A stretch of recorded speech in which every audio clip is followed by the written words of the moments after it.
What is that? Hey welcome traders, welcome back to the channel. तो दोस्तों आज के इस वीडियो में हम बात करने वाले हैं हमेशा की तरह बिटकॉइन के बारे में, मार्केट से आने वाली इंपॉर्टेंट अपडेट्स के बारे में, और इस समय रशिया से भी एक काफी मैसिव न्यूज अपडेट निकल के आई है, उसको इस वीडियो में हम कवर करेंगे। साथ ही जानेंगे कि क्या ये जो आपको मार्केट में अभी लालिमा देखने को मिल रही है, थोड़ी बहुत आपको जो गिरावट देखने को मिल रही है, क्या ये सिर्फ एक करेक्शन है या फिर ये एक बुल ट्रैप है, और हम या फिर काफी जो इन्वेस्टर्स है, जो ट्रेडर्स है, वो इस बुल ट्रैप में फंस चुके हैं। तो आज के इस वीडियो में हम यही सब कुछ चीजें डिस्कस करने वाले, तो अब जल्दी से वीडियो को शुरू कर लेते हैं। लेकिन हमेशा की तरह एक छोटी सी रिक्वेस्ट है कि अभी तक आपने हमारे ऑफिशियल टेलीग्राम चैनल को ज्वाइन नहीं किया है, जिसका लिंक मैंने अपने वीडियो के डिस्क्रिप्शन बॉक्स में डाल दिया है, उसको आपको मस्ट ज्वाइन करना है। बिकॉज इस समय क्या हो रहा है, मार्केट में काफी अनसर्टेनिटी है। अगर कोई इमरजेंसी अपडेट आती है तो वो यहां पर ही आपको सबसे पहले मिलती है, जिससे कि आप समय रहते कुछ अच्छा डिसीजन ले पाए। तो मस्ट आपको इसको ज्वाइन करना चाहिए। बात करें अगर दोस्तों मार्केट के सेंटीमेंट के बारे में, तो कल मार्केट का जो डेटा था, फियर एंड ग्रीड इंडेक्स का जो हमारे सामने एक आंकड़ा था, वो था 48%, यानी कि न्यूट्रल था। लेकिन आज हमें आंकड़ा देखने को मिल रहा है 54 का, यानी कि मार्केट जो है अभी भी एक स्टेबल कंडीशन में है। ना तो लोग अभी पैनिक में हैं और ना ही लोग अभी ग्रीडी बने हुए हैं। बात करें अगर दोस्तों बिटकॉइन के बारे में, यहां पर अगर कल की वीडियो को थोड़ा सा हम रिकैप करें, तो कल हमने थोड़ा सा डिस्कस करा था कि भैया देखो मार्केट में अभी भी एक थोड़ी अनसर्टेनिटी है, और 44 से 45 का जो एक पूरा जोन है, और ये जो मेरे ब्लू कलर के लेवल से, ये तो है की रेजिस्टेंस और की सपोर्ट लेवल्स, और ये जो रेड कलर के लेवल्स हैं ये है माइनर रेजिस्टेंस लेवल। तो आई होप कल जो मैंने आपको बात कही थी कि आपको भी अपने चार्ट्स पर या फिर अपने लेवल पर एक बार इसी तरीके के सपोर्ट एंड रेजिस्टेंस, साथ ही ऐसे ही चार्ट आपको ड्रॉ करने चाहिए, जिससे कि हम थोड़ा अच्छी तरीके से इंटरेक्ट हो पाए। तो यहां पर हमें क्या देखने को मिला था, इस लेवल से एक रिजेक्शन, क्योंकि थोड़ा बहुत 1000-2000 का इन्फ्लो भी हमें देखने को मिला था। देखो 1000-2000 का इन्फ्लो आए तो डरने वाली बात नहीं है, थोड़ा बहुत करेक्शन आ जाता है, एक दो कैंडल्स रेड बन जाती है। तो यहां हमें एग्जैक्ट इस लेवल से एक थोड़ी बहुत गिरावट देखने को मिली। अभी देखो 20 मैंने इसको संभाला हुआ है। ये बुल ट्रैप में भी शायद अभी हो भी सकता है, वी डोंट नो एग्जैक्टली।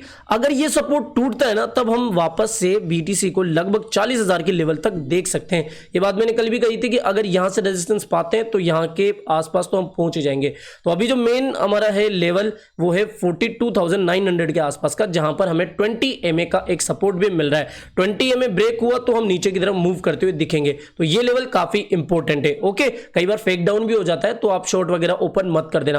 बात करें अगर दोस्तों मार्केट से आने वाली इंपॉर्टेंट अपडेट्स के बारे में, तो इंडियन मार्केट से भी एक काफी इंपॉर्टेंट अपडेट आई है। इतनी इंपॉर्टेंट नहीं है, लेकिन हाँ इंपॉर्टेंट अपडेट है, जिसमें हमारी जो एफएम है, जो हमारी फाइनेंस मिनिस्टर है, उन्होंने ये स्टेटमेंट दिया है कि Indian government constantly monitoring crypto sector, says finance minister. तो यहां पर इन्होंने बेसिकली कहा है कि देखो कोई हम जल्दीबाजी नहीं कर रहे हैं, अभी हम रेगुलेशन के ऊपर भी विचार कर रहे हैं, और जो आरबीआई की डिजिटल करेंसी लॉन्च होने वाली है उसके ऊपर भी हम पूरी तरीके से मॉनिटरिंग कर रहे हैं। ऐसा नहीं है कि हड़बड़ाहट में आके कोई रेगुलेशन ला दे। मुझे जहां तक लगता है, ये बात मैंने आपको पहले भी बोल दी है कि देखो जो रशिया में रेगुलेशन आने वाली है, यूएस में जो रेगुलेशन आने वाली है, शायद सरकार उनको देखने के बाद में इंडिया में भी उसी के अकॉर्डिंग या फिर उसी के सिमिलर या फिर उसका एक मॉडिफाइड वर्जन ला सकती है। ठीक है, मतलब कुल मिला के उनको एक बार देखेगी रेगुलेशन को, या फिर उनकी जो गाइडलाइंस है कि भैया ये चीजें, तो हमें भी कुछ इस तरीके की करनी चाहिए चीजें। ऐसा में भी हो सकता है। साथ ही जो टैक्सेशन है उसके ऊपर भी सरकार अभी विचार कर, देखो अनाउंसमेंट होना एक अलग बात होती है, बिल पारित हो जाना, इंप्लीमेंट होना वो एक अलग बात होती है। तो अभी जो सरकार है वो इंडस्ट्री के जो स्टेक होल्डर्स है, साथ ही जो इंडस्ट्री के लोग हैं, उनसे भी अभी डिस्कस कर रही है, और देखते हैं कि क्या आगे हमें चीजें देखने को मिल रही है। फिलहाल तो जो 30% टैक्स का अनाउंसमेंट था वही हमारे सामने है, और वो भी क्लियर नहीं है कि वो कम होगा या फिर इतना, ये कुछ भी हो सकता है। तो जो अपडेट आई है वो बस यही है कि सरकार अभी पूरी तरीके से मॉनिटरिंग कर रही है क्रिप्टो सेक्टर के ऊपर। बात करेंगे दोस्तों दूसरी मैसिव न्यूज अपडेट के बारे में, जो कि आई है रशिया से। बात करेंगे दोस्तों मैसिव न्यूज अपडेट के बारे में, देखो मैंने सुबह भी आपको रशियन न्यूज अपडेट दी थी, इसके अलावा कल भी मैंने आपको रशियन न्यूज अपडेट दी थी।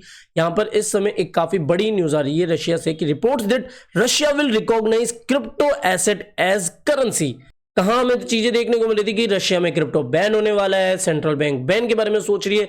वहीं अभी एक अपडेट निकल के आई है, और इस अपडेट को watcher.guru और काफी जो बड़े बड़े वेरीफाइड ट्विटर हैंडल्स है उन्होंने भी कवर किया है कि bitcoin to be recognise as legal currency in Russia. इसके अलावा Russian government and the central bank have reached an agreement to treat bitcoin and crypto asset as currency according to Russia commerce and. तो यहां पर एक massive update आई है कि Russia में जो क्रिप्टो करेंसी है वो एक लीगल करेंसी बन चुकी है। ओके, तो ये एक काफी मैसिव और पॉजिटिव अपडेट थी। अब देखते हैं कि इसका इंपैक्ट क्या हमें यहां पर देखने को मिलता है और 20 में जो है इसको संभाल के बीटीसी को ऊपर की तरफ फेंकता है या नहीं फेंकता है। बात करें अगर दोस्तों दूसरी न्यूज अपडेट्स के बारे में, तो यहां पर यूएसए से भी एक इंपॉर्टेंट अपडेट आ रही है कि US law maker pushes for state level regulation on stable coins at hearing on digital asset.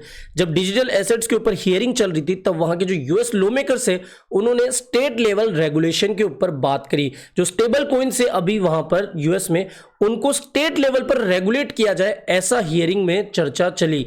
तो यहां पर देखो अभी भी यूएस जो लॉ मेकर्स है वो कंफ्यूजन में है कि किस तरीके से रेगुलेशन लाया जाए, किस तरीके की रेगुलेशन लाया जाए। तो अभी भी कोई क्लियर डिसीजन हमारे सामने नहीं है, लेकिन इतने दिनों से जो हमें अपडेट्स देखने को मिल रही है कि भैया ऐसा होना चाहिए। कोई तो बोलता है कि कोई सेनेटर बोलते हैं कि यूएस में लीगल टेंडर ही कर दिया जाए। तो ऐसी काफी हमें चीजें देखने को मिल रही है, लेकिन अभी भी कोई क्लियरिटी यूएस की तरफ से नहीं आई है। लेकिन ये जरूर से बात है दोस्तों, अगर कोई बड़ी अपडेट आ गई या फाइनल अगर कंक्लूजन आ गया तो उस दिन मार्केट में हमें एक अप एंड डाउन मूवमेंट, बड़ा अप एंड डाउन मूवमेंट जरूर से देखने को मिल सकता है, बिकॉज यूएस जो है काफी डोमिनेट करता है पूरे मार्केट को। अगर दूसरी कंट्रीज की न्यूज अपडेट्स को देखें तो यहां पर Spanish treasury postpone to the definition of crypto tax declaration model until next year. तो यहां पर जो उनकी डेफिनेशन ऑफ क्रिप्टो टैक्स थी उनको उन्होंने हाल फिलहाल पोस्टपोन कर दिया है अगले साल के लिए।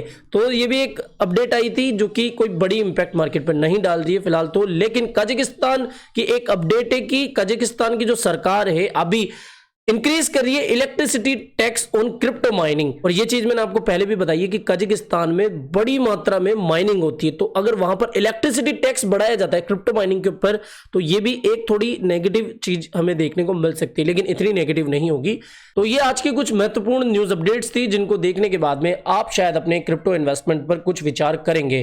तो फिलहाल इस वीडियो में इतना ही। आई होप दोस्तों ये वीडियो आपको पसंद आया होगा। तो वीडियो पसंद आया हो तो डेफिनेटली वीडियो को लाइक करना, चैनल आप ही के काम करते चैनल को भी सब्सक्राइब करके रख लेना है। मिलते हैं जल्दी नई अपडेट के साथ। टिल देन जय हिंद, जय भारत।